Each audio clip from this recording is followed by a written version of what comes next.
So మనం ఎప్పుడైనా చూడబోతుందంటే collections framework కూడా బెనిఫిట్ చూడబోతున్నాం. దీని ముందు వీడియోలో కలెక్షన్ ఫ్రేమ్వర్క్స్ బ్రీఫ్గా చూసుంటాం. ఈ వీడియోలో కలెక్షన్ ఫ్రేమ్వర్క్స్ కూడా బెనిఫిట్ చూడబోతున్నాం. సో ఫస్ట్ బెనిఫిట్ అంటే reduces programming effort. Programming effect అంటే ఎక్కువ ఉంది. సో ఫస్ట్ అంటే సేవ్స్ టైమ్ అండ్ ఎఫర్ట్.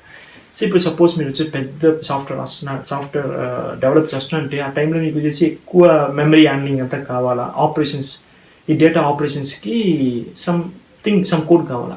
ఆ కోడ్ మీరు మళ్ళీ ఒక్కొక్క ప్రోగ్రామ్కి రాస్తుంటే మీకు ఆ టైం వేస్ట్ అవుతుంటుంది. సో ఇది టైం సేవ్ చేస్తుంది, రీయూజ్ చేసుకోవచ్చు ఈ ఫ్రేమ్వర్క్ యూజ్ చేసుకుని.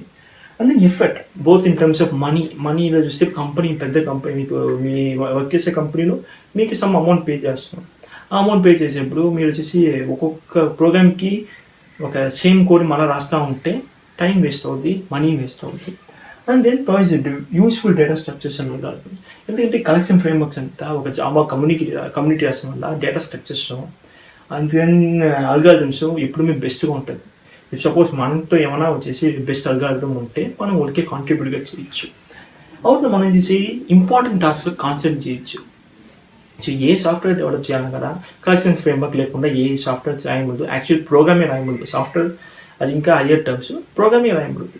మనం వచ్చేసి ఆ ప్రోగ్రామ్ ఆ సాఫ్ట్వేర్ కన్నా మెయిన్ థింగ్స్లో కాన్సన్ట్రేట్ చేయొచ్చు. ఇది చిన్న థింగ్స్ ఉంది కదా, చిన్న థింగ్స్ మీన్స్ ఇప్పుడు మీరు డేటా హ్యాండ్లింగ్, ఈ కలెక్షన్స్ అంతా డేటా స్ట్రక్చర్స్ అంతా వచ్చేసి కలెక్షన్ ఫ్రేమ్వర్క్స్ హ్యాండిల్ చేసుకుంటారు. అండ్ దెన్ ఏంటంటే increase program speed.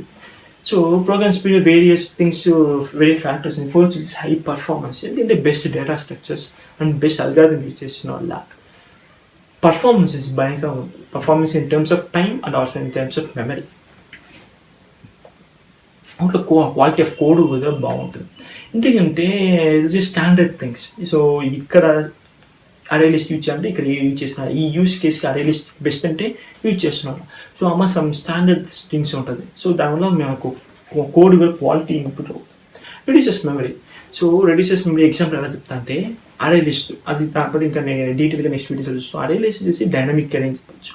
So memory వచ్చేసి డిఫైన్డ్ కాదు, ఫస్ట్ చెప్పండి వల్ల అది ఇంక యాడ్ ఆన్ డైనమిక్గా మెమరీ ఇంక్రీస్ అవుతుంది. అదే డిలీట్ డైనమిక్గా మెమరీ డిక్రీస్ అవుతుంది. సో ఇక్కడ వచ్చేసి మన మెమరీ సేవ్ చేసేది ఎక్కువ ఉంది. సో దీని బట్టి ఇంకా డీటెయిల్గా నెక్స్ట్